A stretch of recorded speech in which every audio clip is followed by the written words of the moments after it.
Welcome back to Bed with the Boys. What is going on, guys? Guys, we are back. It is Wednesday, October the 5th. Ron Willie is not able to be with us today. He has passed away. Unfortunately, double kidney bypass surgery did not go well. Now he has got some homework to do, so we're covering for him. Yep. It's hard to replicate some of the things he says. Beanie season, whatever. And all that, yeah. He will be back tomorrow, and he did help us with some picks. So. Yep. Guys, please hit that like and subscribe button. We are on the way to 1,100. When we do, we will hit a parlay, same game parlay in the NFL, most likely. Absolutely, yeah. That's probably our best shot at it. Excuse the dirty shirt, guys. I've just been digging real hard for these picks. I think we got some good ones. 2 bets today, one in college football and one in baseball. Last game of the season for baseball, so trying to finish out with a win there. Yeah, speaking of beanie season, it is also hurricane season. That's why we have Wednesday night football. We got SMU versus UCF. Which side of the spread do you think we're taking? We're taking the under. Under 64. You can find that on Barstool at minus 113 odds. It's a 7 p.m. game. Yeah, this matchup has gone under 6 of the last 8 matchups. And also kind of weird line manipulation here. So the money heavily favors the over because they are 2 good offenses, but the money heavily favors the over, yet the line dropped. So that screams to me that they're begging people to take the over. Ipso facto, we're taking the under. Yep. UCF loves to run the ball. SMU has got torched as of late on run defense. So keep the clock running by running the ball. Under 64. It's a lot of points, guys. It's like a Tennessee football score. They run that fast-paced offense, putting a lot of points up. Under 64, I just don't see it going over. Yeah, and UCF is allowing 13.5 points per game on defense, so they are kind of solid in that area as well. Hopefully they can keep SMU down. Plus, it's a Wednesday night. Usually Saturday games, Wednesday kind of throws everything off a little bit. And primetime games for the NFL anyway typically go under. So maybe the same theory on this. Yes. And then for baseball, guys, we have the D-backs versus the Brewers. We're going under 7. DraftKings does have a profit boost that you got back if you placed it on the game last night that got rain delayed. So if you did that, then you get your profit boost back. So make sure to hit that. If not, I think it was minus 115 odds. Yep. So minus 115 odds on that. We have Merrell Kelly versus Corbin Burns pitching. 2 pretty good pitchers to finish out the season. The Brewers do need to win. I can't remember if they got eliminated from the wild card or not. They're 1 game back, so I don't know. I think they need to win. Might as well. But yeah, under 7. I think it's going. Yeah, some books have already dropped this line to 6.5. Corbin Burns is a beast. Merrell Kelly has got roughed up in his last few starts, but he's a great pitcher overall. The Dodgers got to him a little bit, but who the Dodgers don't get to, Everybody. But speaking of which, guys, the Braves. If you made that bet with me a few months back, we did clinch the NL East. So that was a plus 360 when I bet it. So hopefully you guys got it at some point. I think the lowest I saw it was plus 200 about a month ago. So yeah, I mean that cashed today, and so hopefully you guys made some money on that. Cash that futures bet. And one more thing about the Diamondbacks and the Brewers, neither offense scares me, The Brewers, I think, have a fake offense. It's been going around quite a bit, but I believe so. And the Diamondbacks have been worst from the beginning of the season to the end. One of the bottom 3. So. Yep. Anyways, we'll do a quick recap, and then we got a little podcast previewing the Thursday night football matchup. We got SMU versus UCF. We're going under 64. That's minus 113 odds on Barstool, 7 p.m. game. Then we got the Diamondbacks and the Brewers going under 7. On DraftKings, if you use the under 7.5 that got delayed in the Red Sox game, you got that profit boost back, and you can actually get this plus 166 odds on 66 odds on DraftKings. Yes, absolutely. So yeah, that's it for the picks, and then for the podcast, we're just going to talk about NFL. Yeah. Favorite sport? We got a pretty crappy game Thursday night. We got the Colts and the Broncos. Broncos, I just feel like their expectations and how the season's going, it could be better. Russell Wilson's not out to a great start. Javonte Williams just tore his ACL. We were talking about who their backup running back is. Melvin Gordon, and I think Latavius Murray. Yeah, I've not seen Murray play this year, but Melvin Gordon's got 4 fumbles. This game could get sloppy. Matt Ryan has 9 fumbles, which is unbelievable through 4 games. But yeah, Melvin Gordon's been putting it on the ground, and these offenses have been just brutal to watch. I don't know if you guys saw the Seahawks 49ers game. It was 11-10. The over-under is set at 43 for this game, which is kind of surprising with how inept both offenses have been.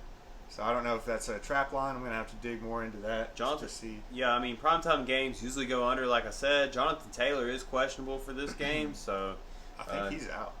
Yeah, I mean, pick up Nyheim Hines on your fantasy if you do have Jonathan Taylor. Russell Wilson's struggling. I mean, Jerry Jeudy's been beat up. He's questionable. Russell Wilson's beat up himself with a shoulder. Yeah. Colts defense is missing Shaq Leonard. Yeah. Shaq Leonard. So, I mean, I just don't think it's going to go over 43. That's a lot of points, especially in an NFL game against 2 pretty solid defenses. You got to remember the Colts have Stephon Gilmore, supposed to be the lockdown corner. I mean, I ain't really seen him much this year. But, I mean, who's watching Colts games? Yeah, and that Broncos defense has been pretty good. They kept a lot of they kept a lot of teams under. I don't know if they kept a lot of good teams, but, I mean, Seahawks, 49ers, somebody else. With the spread, though, I don't know which way I'm leaning. I'm probably leaning Broncos minus 2.5. I think that's what we saw it at, the home team. Yeah, it could be a 6-3 game. Cover that spread. Yeah. I think Matt Ryan has just not got the juice anymore. He's not got. Well, the Colts don't have any weapons, so they're loading the box with Jonathan Taylor, so they're not able to run it, and then they don't really have any guys outside. They got Michael Pittman Jr. though. Yeah, but I mean, they can double him. And who else? I don't know. I've seen 2 Colts games this year, and they did not look impressive on offense. Yeah, my Titans beat them pretty handily. So. Yeah, and 2 running backs out one for each team, their best player. So I think this could go under for sure. Yep. We got a lot of college football we're looking at already. Got that video will be coming out Friday morning. More on the NFL, though. I saw a game that stood out to me. I know we already talked about that Cardinals-Eagles game. We disagree on it. But I also saw the Dolphins were minus 3-point favorites on the Jets. They are on the road, but Teddy Bridgewater has an opportunity to step in for Tua. And don't hate me, guys, for saying this, but I think Teddy Bridgewater is better than Tua. It's just my opinion. I know Teddy Bridgewater had some years after his big knee injury. Didn't look so well, but he seems more focused. I was listening to an interview the other day. He said he never wants to be unprepared like that again. I believe in this guy. I think they can get it done by minus 3, especially with the weapons on the outside, Tyreek Hill and Waddle. And the defense is pretty good itself, you know. Yeah, I always thought Teddy was kind of got dealt a bad hand, you know. He went to the Vikings and was looking like a franchise quarterback, and then, got hurt, got sent to Carolina, and I think they were just a bad team all around, so couldn't really do anything with them. And he was with one other team, I can't remember who it was, never really got a shot. And now he's down in Miami, and I think he could, with the weapons they have now, this is definitely the best situation he's been in. So, I agree. I think he was looking pretty good when he came in last week. He ended up throwing that pick, but, I mean, being the backup quarterback, not really having the full amount of reps in practice, I mean, that's going to do a lot for him. He's been taking snaps all week, knowing that Tua would not be playing. I think they get it done by minus 3, you know. And it's the Jets. Not been impressive this year. They had Flacco and they came back on the Browns, but that game should have been over. If the Browns just went down on the one, Nick Chubb, it'd have been over for sure. So yeah, one more thing I would like to talk about, then we'll wrap up this podcast, though, is the return of Dak Prescott in Dallas. So I don't know what they're going to do. They probably want to keep Cooper Rush in there. I know I see it. Yeah. You see it? See what? Cooper Rush is better. Rush? Yeah, Cooper Rush better. Cooper Rush he's undefeated as a quarterback. He's fourth in QBR, but that defense has been killing him. I mean, if they just score 17 points, they got a great shot at winning. So he's not trying to do too much, throwing for about 225 yards a game. No picks, though, which is good. And he's got chemistry with CeeDee Lamb that we have not seen Dak Prescott have with CeeDee Lamb all last year. And the beginning of this year, they just seem to not be on the same page. But, Cooper Rush is dealing to him. And and that running game has been great as well. So Dallas is doing everything right with the backup quarterback, just keeping it afloat. I think you got to start Prescott though. I mean, not this game. I think Jerry Jones said he can't grip the ball well enough to play. So it looks like Cooper is going to start against the Rams. If he comes out and plays well against the Rams and beats them, yeah, Jerry Jones also mentioned in an interview, he's like, we would love to have a QB competition, but the only thing that's kind of scary about that is the money. Cooper Rush is not getting paid nearly what Dak Prescott is getting paid, and you don't want Dak Prescott sitting on the sideline doing nothing. This might be the biggest game of Cooper Rush's life, by far, actually. If he plays well against the Rams, he might be able to secure this job. If he goes out there and they lose, or he throws a couple interceptions, doesn't play that well, then Dak will be back next week against the Eagles. Yeah, I think he's got to win it. I don't even think he can just play well and lose the game. I think he's got to win this game. Yeah, I agree. So, anyways, America's favorite team. I was looking at this earlier.